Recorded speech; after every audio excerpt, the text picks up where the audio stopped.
마은혁 재판관을 임명하지 않았던 최상목 권한대행, 그러니까 이제 전에 권한대행 시절에 최상목 부총리, 그리고 지금도 임명하지 않고 있는 한덕수 총리에 대해서 민주당이 계속 쌍탄핵을 할 것이다, 이런 입장을 갖고 있었는데 오늘 인용 결정 이후에 그 입장도 혹시 바뀌나요? 우선은 이 마은혁 후보자 그리고 한 가지 더, 그러니까 마용주 대법관 후보자에 대해서 임명을 하라, 이런 촉구를 계속해서 내고 있습니다. 예. 그렇기 때문에 뭐 당초 예상이 나왔던 이런 쌍탄핵 관련 부분에서는 일단은 조금 속도 조절에 나선 게 알겠습니다. 아닌가. 예. 최상목 기재부 장관이 저희가 평가를 했을 때는 지금까지 비상기업 이 시기 동안에 대한민국 경제를 잘 이끌었다고 생각하지 않아요. 그럼에도 불구하고 예. 저희가 이 경제에 대한 어떤 성적표도 문제가 있지만 그럼에도 불구하고 국민 전체를 봤을 때, 왜냐하면 윤석열 대통령의 지금 탄핵에 경제가 대해서 직면한 현실을 봤을 때 여러 가지를 판단을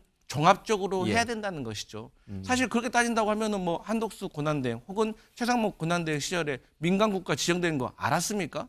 그렇게 경제통이고 미국통이고 하는데 알았습니까? 몰랐잖아요. 이걸 알게 된 다음에도 한동안 동안 그 이유도 몰랐지 않습니까? 그럼에도 불구하고 어쨌든 대한민국 절반의 많은 국민들이 예. 민주당이 하는 것에 대해서 달갑게 보지 않는 부분이 알겠습니다. 있기 때문에 저희가 그 부분은 충분히 고려해서 예. 신중해야 된다는 말씀 드립니다. 예. 한덕수 권한대행 같은 경우 지금 몸이 10개라도 모자랍니다. 지금 곧 이루어질 대선 준비도 해야 되고요. 그다음에 지금 산불 피해 지원도 해야 됩니다. 이런 여러 가지 관세 전쟁 대비도 해야 되고, 그런 상황에서 최상목 기재부 장관을 빼버리면요. 기재부 장관이 해야 되는 게 예비비 전용해가지고 산불 대응 등등 예. 경제 정책에서 역할 나눠가지고 한덕수, 최상목 이렇게 역할 나눠서 일을 해서 정부가 정상적인 기능을 할 수 있도록 해야 되는데, 이 상황에서 또 왼팔을 빼버린다고요? 그러면 정부 기능을 절름발이로 만들려는 민주당의 그런 이제 정치적 의도가 또 보이는 거죠. 그러면 이제 민주당도 결국 역풍을 또 맞을 겁니다. 그래서 일단은 오늘 그 탄핵안을 처리하는 데 있어서 좀 주목해 봐야 할 게, 최상목 부총리에 대한 탄핵안을 곧바로 표결에 붙이는 것이 아니라 예. 법사위에 회부를 하겠다는 겁니다. 그러니까 국회법 130조를 보면 탄핵안이 국회 본회의에 보고가 되고 72시간 이내에 표결에 붙여야 되는데, 그래서 당초 오늘 본회의가 열리면 뭐 그 전에 정가에서는 그 탄핵안이 만약에 기각될 예. 경우에 곧바로 탄핵안을 표결에 붙일 수도 있다. 그러니까 좀 그러니까 대정부 공세를 높이기 위한 수단으로 탄핵안을 처리할 수도 있다는 전망이 나왔는데, 일단 탄핵안이 인용이 됨으로써 민주당도 아마 전략을 좀 바꾼 것으로 보입니다. 그러니까 일단 법사위에 회부를 해서 법사위 차원에서의 조사가 이루어지는데, 제가 국회법 예. 130조로 확인해봐도 이게 회부를 하고 난 다음에 뭐 조사를 얼마 이내에 끝내야 한다, 이런 조항은 없습니다. 그렇기 때문에 당장의 최상목 부총리에 대한 탄핵안을 뭐 속도감 있게 처리를 한다기보다는 향후에 뭐 대선 전국이라든지 이런 걸 좀 지켜보면서 속도 조절에 나선 게 아닌가 하는 좀 예상이 됩니다. 마은혁 재판관을 임명하지 않았던 최상목 권한대행, 그러니까 이제 전에 권한대행 시절에 최상목 부총리, 그리고 지금도 임명하지 않고 있는 한덕수 총리에 대해서 민주당이 계속 쌍탄핵을 할 것이다, 이런 입장을 갖고 있었는데 오늘 인용 결정 이후에 그 입장도 혹시 바뀌나요? 아니면 계속 그 입장을 견지하나요? 일단은 지금 의원총회가 끝나고 지금 백브리핑 내용이 좀 계속 전달이 되고 있는데요.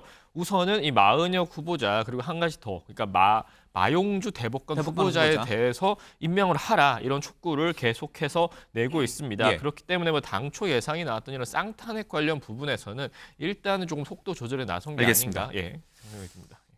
강성필 부대변인은 어떻게 했으면 좋겠어요? 이 최상목 대행 부총리와 이 한덕수 권한대행에 대해서 어떻게 했으면 좋겠어요, 민주당이? 제 의견이 민주당 전체 의견 아니지만 제 개인적인 의견부터 말씀을 드리면, 일단 한덕수 권한대행 같은 경우는 선거를 총 지휘를 해야 되는 책임자입니다. 지금 현재는. 예. 그렇기 때문에 한덕수 권한대행에 대해서 탄핵은 저는 아직은 되지 않을 걸로 저는 개인적으로 예상을 하고요. 최상목 전 권한대행, 그러니까 기재부 장관에 대해서는 사실 탄핵을 하고 싶어 하면 간절합니다. 왜냐하면 이분을 탄핵하지 않았던 이유는 사실 지금 우리가 그 비상기업으로 해서 경제가 어려워졌기 때문에 예. 이 경제에 대해서 조금 더 책임지고 잘 해보라는 의미에서 저희가 탄핵을 망설였던 거거든요. 예. 그런데 지금 우리 경제 어떻습니까? 경제가 좋아지기는커녕 본인이 미국 국채를 매입한 거 아니겠습니까? 예. 이거 삼성전자 월급쟁이 사장이 LG전자 주식 산 거하고 똑같은 겁니다.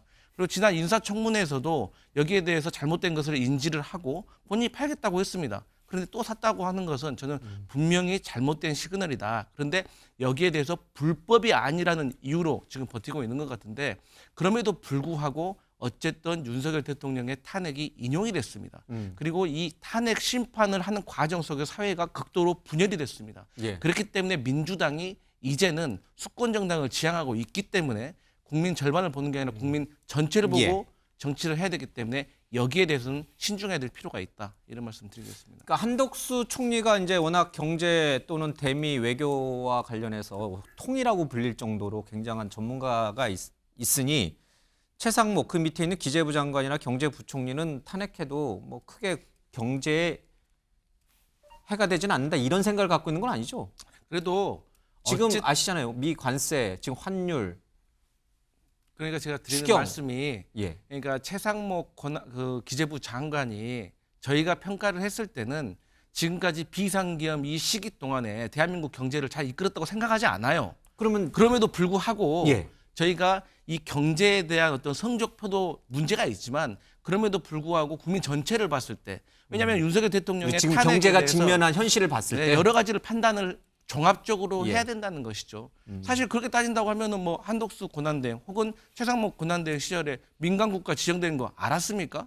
그렇게 경제통이고 미국통이고 하는데 알았습니까? 몰랐잖아요. 이걸 알게 된 다음에도 한동안 동안 그 이유도 몰랐지 않습니까?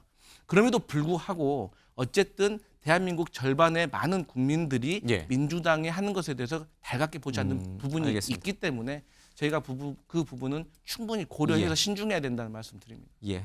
지금 조기 대선도 치러야 되고요. 나라 바깥으로는 미국의 관세 전쟁이 시작이 돼서 빨리 우리가 이 컨트롤 타워를 만들어서 빨리 대응을 해야 되는 그런 아주 절박한 상황입니다. 또 한덕수 이 최상목 대행의 탄핵 문제로 여야가 또 싸우고 신경전 벌이고 그러면 정말 이제는 국민들이 다 들고 일어날 것 같아요. 그렇죠. 역풍이 불 수 있죠. 한덕수 예. 권한대행 같은 경우 지금 몸이 10개라도 모자랍니다. 지금 곧 이뤄질 대선 준비도 해야 되고요. 그다음에 지금 산불 피해 지원도 해야 됩니다. 이런 여러 가지 관세 전쟁에 대비도 해야 되고 그런 상황에서 최상목 기재부 장관을 빼버리면요. 기재부 장관이 해야 되는 게 예비비 전용해가지고 산불 대응 등등 예. 경제 정책에서 역할 나눠가지고 한덕수, 최상목 이렇게 역할 나눠서 일을 해서 정부가 정상적인 기능을 할 수 있도록 해야 되는데 이 상황에서 또 왼팔을 빼버린다고요? 그러면 정부 기능을 절름발이로 만들려는 민주당의 그런 이제 정치적 예. 의도가 또 보이는 거죠. 그러면 이제 민주당도 결국 역풍을 또 맞을 겁니다. 그래서 그건 이제 굉장히 바람직하지 않다 그런 말씀드립니다. 제발 좀 여야가 무엇이 대한민국의 국익을 위한 것이냐, 무엇이 대한민국의 경제를 위한 것이냐, 무엇이 지금 이 고통받고 있는 자영업자와 서민들을 위한 것이냐, 그것을 기준에 놓고 탄핵을 할지 말지 그거를 결정해 줬으면 좋겠습니다. 정치적인 이해관계가 아니라 국민을 국익을 기준에다 놓고 그런 정치적인 결정을 해야 오늘 이 두 번째 대통령 탄핵을 맞는 우리 대한민국, 이 불행한 우리 대한민국이 뭔가 다시 살아날 수 있는 그런 계기가 되지 않겠습니까?